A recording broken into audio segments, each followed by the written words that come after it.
The heavy thud of my suitcase hitting the floor echoed through the hollow silence of our home. "Marcus, kids, I'm back early." My words hung unanswered in the eerie stillness. Dread crept up my spine as I moved from the entryway into the living room. No squeals of delight from Lila, no thumping footsteps from Eli rushing to greet me, just emptiness. A flicker of movement in the kitchen caught my eye. There was Marcus, hunched over the island counter, disheveled hair framing his face. He startled at my approach. "Hey, you're home." His tone was flat, devoid of its usual warmth. I wrapped up the Seattle meetings early to surprise everyone. I studied his taut expression, my enthusiasm deflating. "Is everything okay?" Marcus avoided my gaze, fumbling with the scattered papers before him. "Yeah, it's fine." A creak on the stairs made me turn. Eli stood frozen halfway down, eyes widening at the sight of me. His faltering smile felt like a punch to the gut. "Mom? What are you doing here?" "I came home a day early, honey." I opened my arms, beckoning him into an embrace, but he stayed rooted to the step, hands shoved deep into his pockets. "Eli, what's going on?" "Nothing. I gotta go." He spun and bounded back up the stairs without a backwards glance. My chin trembled as I faced Marcus again. What was that about? Why is he acting so strange? "He's 15, Arya. Mood swings are par for the course." Marcus shrugged, still not meeting my eyes. "Don't read too much into it. And where's Lila?" A muscle twitched in his jaw. "Upstairs, I think. Doing homework, maybe." "Maybe?"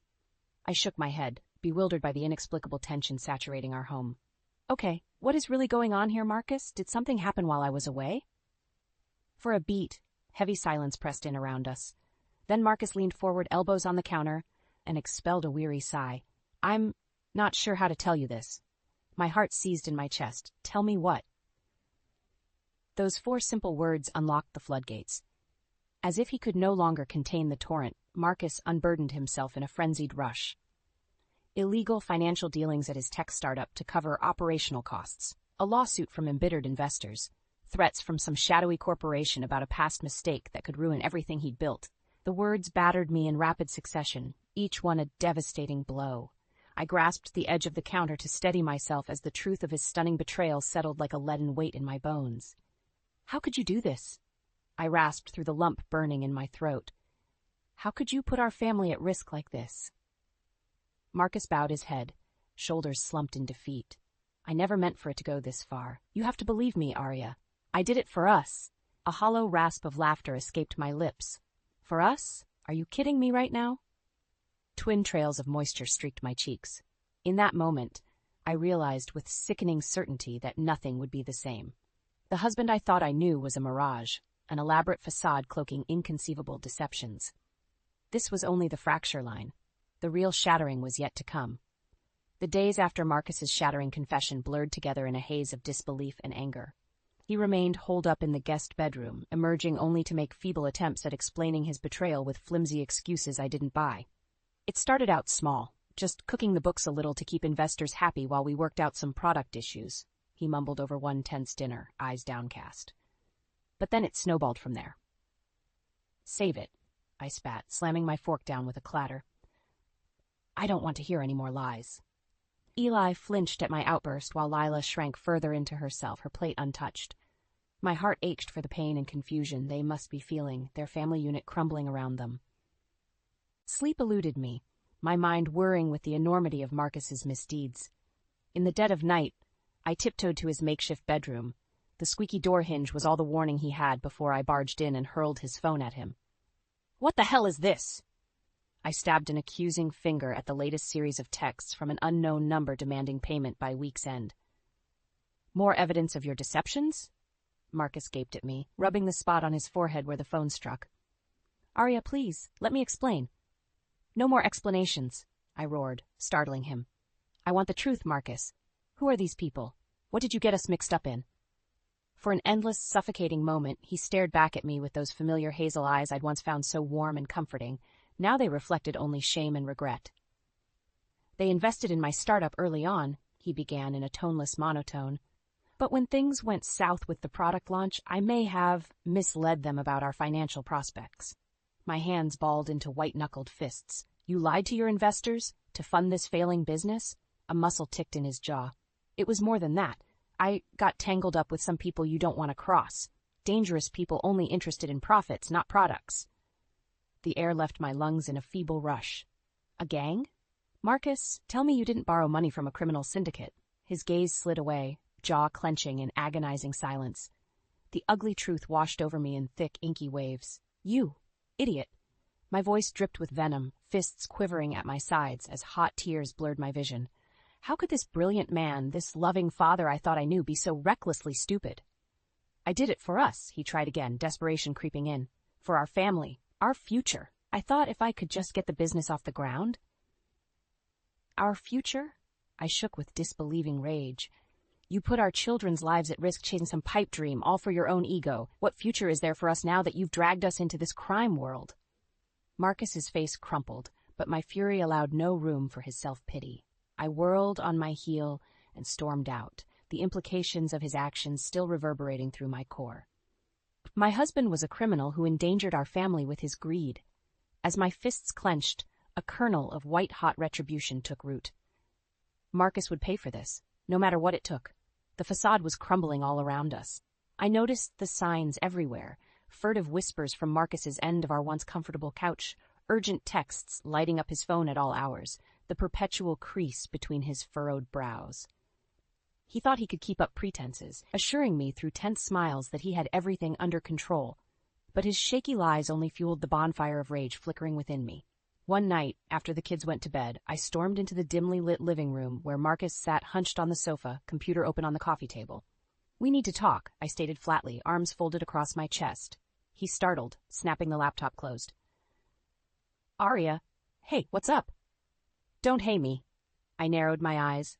What are you hiding over there? More financial crimes to add to your rap sheet. Marcus swallowed hard.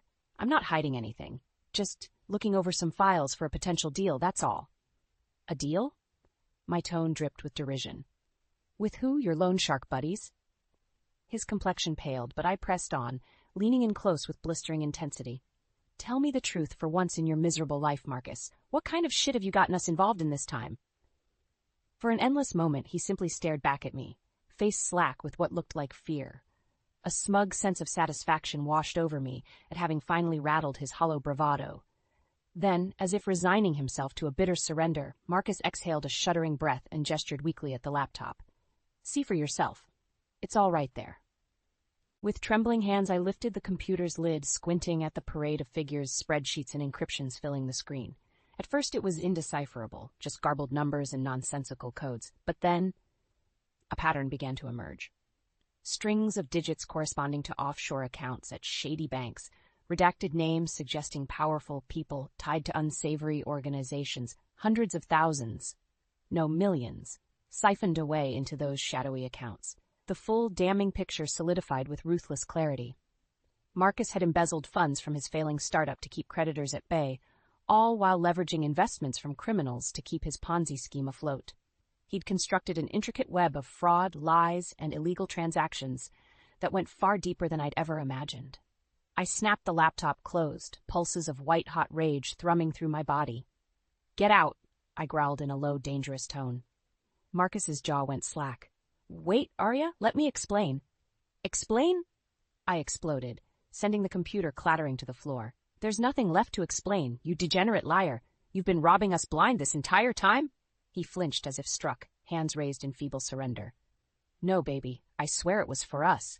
Don't you dare call me that, I raged, chest heaving with unbridled fury. Not after you've jeopardized everything we have with your sickening greed. The lie he opened his mouth to spew withered on his tongue as my glare bored into him. For a fleeting second, I thought I glimpsed the man I once knew, the loving husband and eager father who'd have done anything for his family. But it was quickly drowned out by the torrent of disgust and loathing I felt for this husk of a human who sacrificed everything for his ego. Get out, I hissed again, jabbing a shaking finger at the door. Before I take from you the only thing you seem to care about, your money. Marcus stared, mouth agape. Then, with a defeated slump of his shoulders, he rose and skulked from the room like a whipped dog. As the front door clicked shut behind him, a savage sense of triumph washed over me. I had him. The scales were finally tipping in my favor. The incessant buzzing of my phone dragged me from a restless slumber. Bleary-eyed, I squinted at the screen. It was the head of security from Eli's high school. Dread seeped into my bones as I answered with a hoarse, "Hello." And that's when my world detonated into a million scorching shards. Eli had been caught with a backpack laden with drugs, paraphernalia, even a handgun. He was being questioned by the police as we spoke. White noise roared in my ears as the security chief's voice faded to an incomprehensible drone. I shot upright in bed, fatigue instantly replaced by electrified panic. No. Oh God, Eli, how could he? I stammered, visions of my sweet boy in handcuffs flooding my mind. This had Marcus's stinking fingerprints all over it. Jaw clenched, I leapt from the sheets and tore through the house, bellowing my son's name in increasing hysteria. Empty bedroom, empty bathroom. I barreled into the kitchen just as Marcus emerged, hair mussed and eyes bleary. One look at the crazed expression twisting my face and his own dissolved into terror. "What did you do?" I snarled, grabbing him by the collar and slamming his back against the wall. "What did you drag our son into, you miserable bastard?" Marcus's hands pawed weakly at my grip, eyes bulging. Arya. I don't know what you're talking about." "Like hell you don't." I gave him a vicious shake, tendons straining against my neck. "The school just called. Eli's been arrested, with enough drugs and weapons to take down a small country." The color drained from his face in an instant. "What? No, oh God. No. This is your fault," I screeched, spittle flying as I shoved him harder into the drywall. "Your insane greed and criminal life have put our child in danger." "I never wanted this," he protested feebly, struggling against my grip. "You have to believe me, baby. I did everything to keep the kids safe." The pet name was like a match to gasoline. With a guttural roar, I released one hand and let it arc in a blistering slap across his face. Marcus yelped, crumpling sideways as my fingers relinquished their death grip on his shirt. "Don't you dare call me that. Not after what you've done." I loomed over his cowering form, fists quaking as molten hatred coursed through me. "You're not the man I married. You're just scum, and now our Eli is suffering because of it." "Mom?" The tiny voice sucked the air from the room in an instant. Lila stood frozen in the entryway, eyes round with fright as she took in the chaotic scene before her. "Everything okay?" My heart plummeted into my gut as I stared into her terrified, innocent gaze. I'd been so consumed by rage at Marcus's betrayal that I failed to protect the person that mattered most. Throat burning, I dropped to one knee and held my arms open to her. "Come here, sweetie." She hesitated only briefly before launching herself into my embrace. I clutched her quivering body tightly, gently stroking her hair as fury zinged through my veins anew. "Everything's going to be okay," I murmured with a protective fierceness. "Mommy's going to make it all okay." Over Lila's shoulder, I met Marcus's mortified gaze with a look of pure, unbridled contempt. In that moment, any lingering love or loyalty withered on the pyre. This was his fault. His idiocy and toxic greed jeopardized the people I cared most about.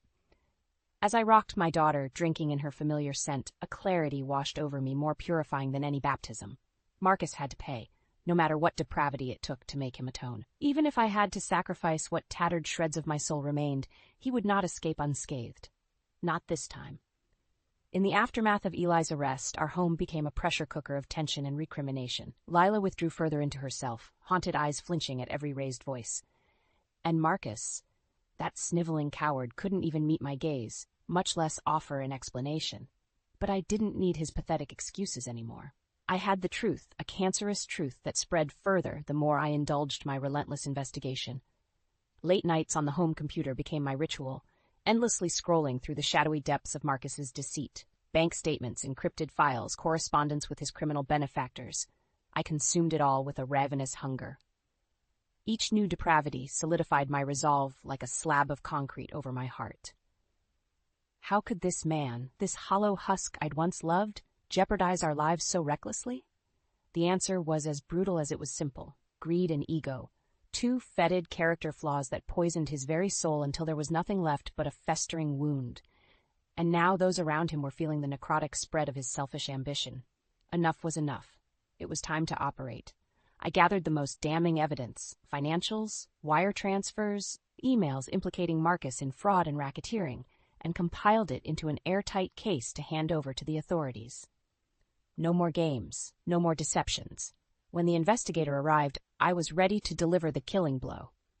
"Mrs. Denton," the paunchy, bespectacled man nodded as I guided him into the kitchen. "Thank you for your full cooperation in this matter." "Of course," I replied coolly. "I want every facet of my husband's criminal activities exposed." I proceeded to methodically lay out the papers, hard drives, everything I had meticulously documented over the past weeks. The investigator's brows climbed higher with each new revelation. By the time I concluded my briefing, the tremor in my hands was the only physical indication of my barely contained fury. This is quite the collection, ma'am," the investigator whistled.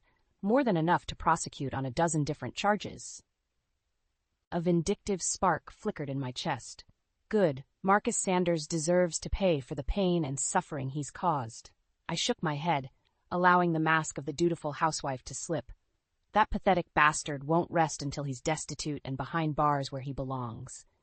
The investigator's bushy eyebrows arched, but he didn't comment on my vitriol. We spent another half-hour going over specifics before he finally packed up the materials. "We'll be issuing an arrest warrant shortly for your husband on charges of fraud, embezzlement, and racketeering." He paused, eyeing me with something like pity. "I'm very sorry you and your family had to go through this, Mrs. Denton, but you did the right thing coming forward." I gave a brisk nod, jaw clenched to keep my hatred from bubbling over. Without another word, the investigator showed himself out, evidence box tucked under his arm. It was done. The wheels were in motion to demolish Marcus's world, just as he had destroyed mine and my children's lives. The raucous voice screaming for vengeance in my mind should have been sated. And yet, I felt no peace. No sense of resolution or justice to temper the seething bitterness roiling in my gut. Because as surely as I knew Marcus was a cancer to be eradicated, I recognized the part of myself, once so resolute, so uncompromising, that was dying by degrees. I barely recognized my own reflection anymore in the mirror's warped gaze. The woman staring back was a snarling stranger sculpted from pure, white-hot loathing. But in the end, my anger wasn't for some external force beyond my control. No, the rage was directed inward, at myself, for somehow failing as a wife, a mother, to see the depths of Marcus's soulless depravity before it consumed us all. When I stalked down the hallway to confront him one final time, a howling tempest raged within me, threatening to shred apart the last tattered remnants of who I used to be. I found Marcus hunched in the guest bedroom he now called home, wallowing in a nest of self-pity. At my hard nudge of the door, he jolted up with eyes wild and bloodshot. "They know everything," I stated in a frigid monotone. "The authorities have all the proof of your deceptions and dealings with those cartels." A choked gargle bubbled up from his throat as the realization struck like a wrecking ball. "No, oh God, Arya, please let me explain." "Save it." I held up a hand, silencing his feeble protests. "There's nothing left to explain, Marcus. You've lied and schemed and gambled away our family's future on your insane quest for what? Glory? Riches? Just tell me why." His mouth worked like a landed fish as he clung desperately to any remaining shred of dignity. But I could see the naked truth reflected back in those tortured eyes. There was no justification for his greed. The actions stemmed from a dark, insatiable need etched into his very core. A gnawing void that could never be filled, no matter how much he pilfered, swindled, stole.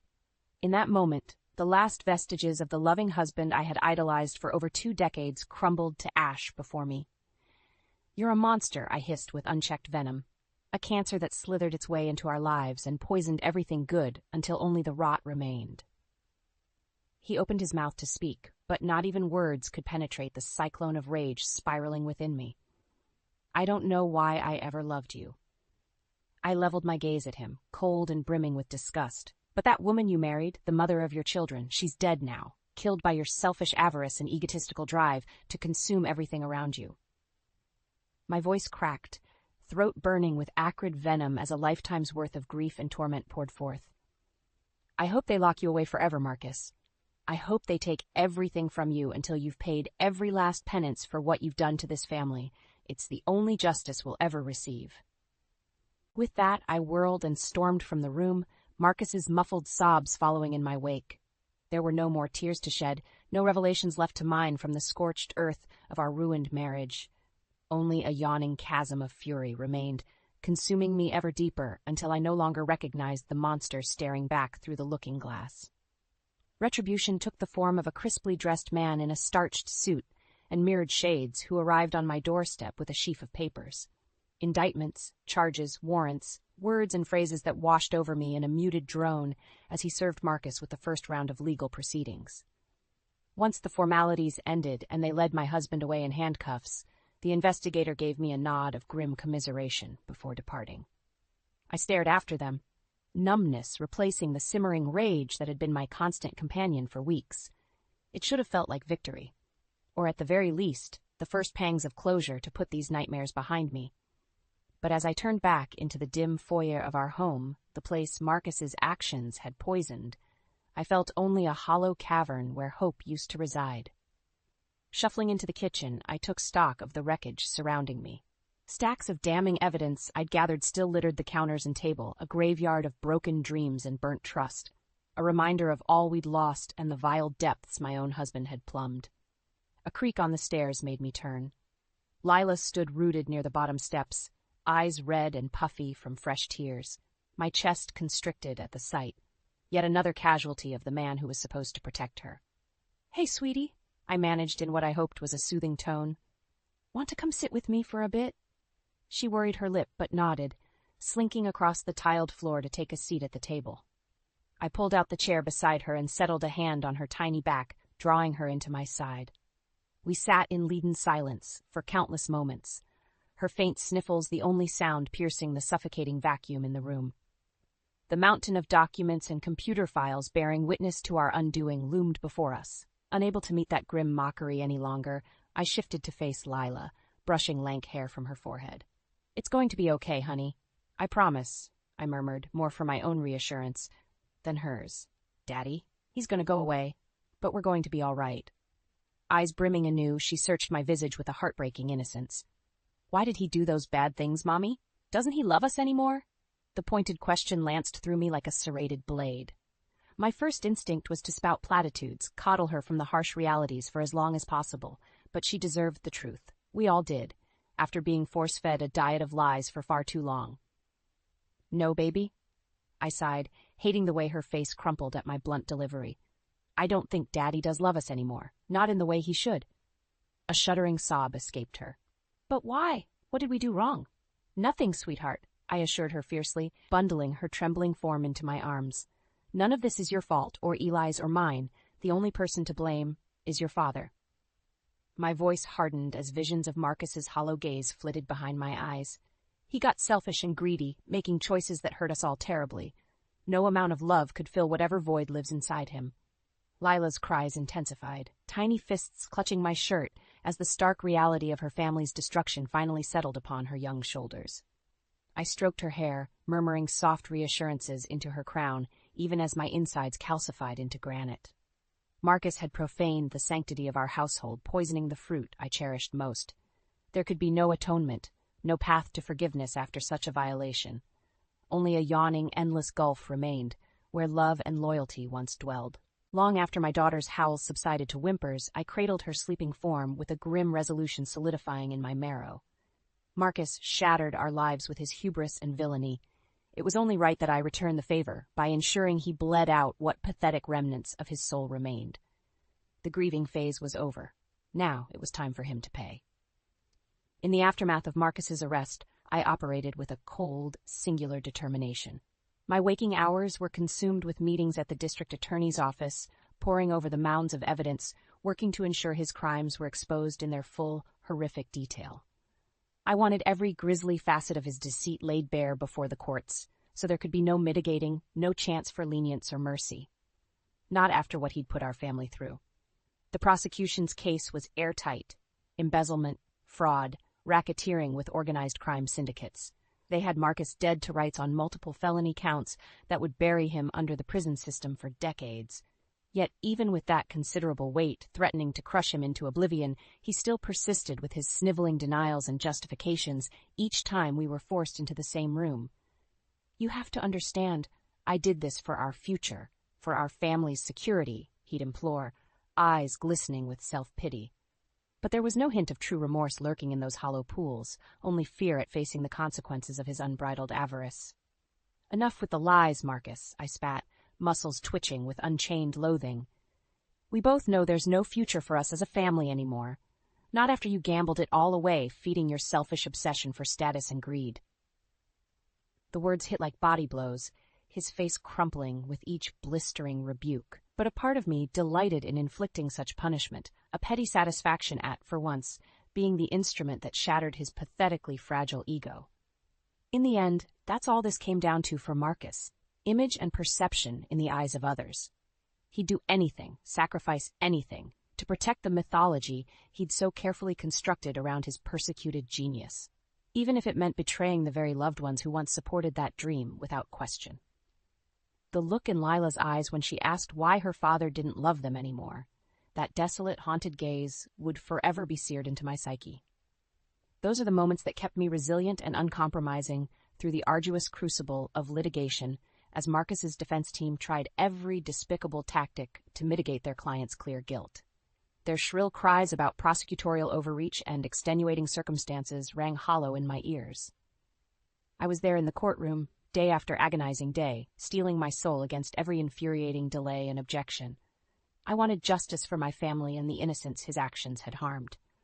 No, I demanded it with every fiber of my being, and after what felt like an eternity of grandstanding and cross-examinations, the jury returned with their verdict: guilty, on every single count. The courtroom exploded in a clamor of shouts and flashing cameras as the judge accepted the jury's decision, but I sat in numb, suspended disbelief. We'd won, but it didn't bring any sense of elation or relief. Not yet. The hammer finally fell at sentencing. Marcus, slumped in his chair and ghost-pale, could only blink back tears of impotent shock as the judge handed down his punishment: 30 years in federal prison with no possibility of parole.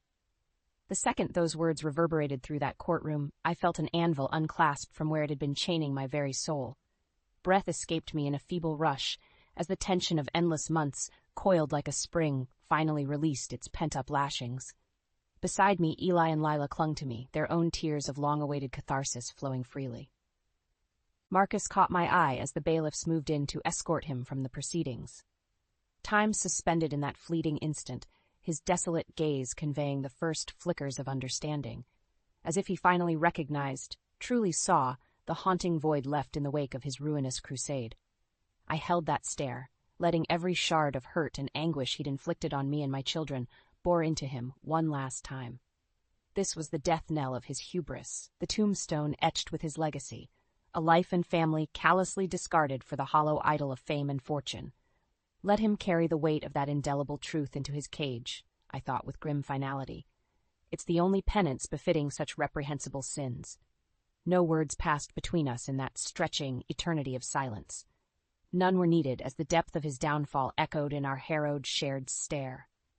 Then the moment was broken. Marcus jerked roughly from view as the officers dragged him from the chamber amid a cacophony of camera shutters and rallying cries. I watched him go without the faintest pang of remorse or sentiment, my insides hollow from the endless string of betrayals that brought us to this funeral pyre. Only a distant sense of resolution, I supposed, bloomed hot and visceral in my core.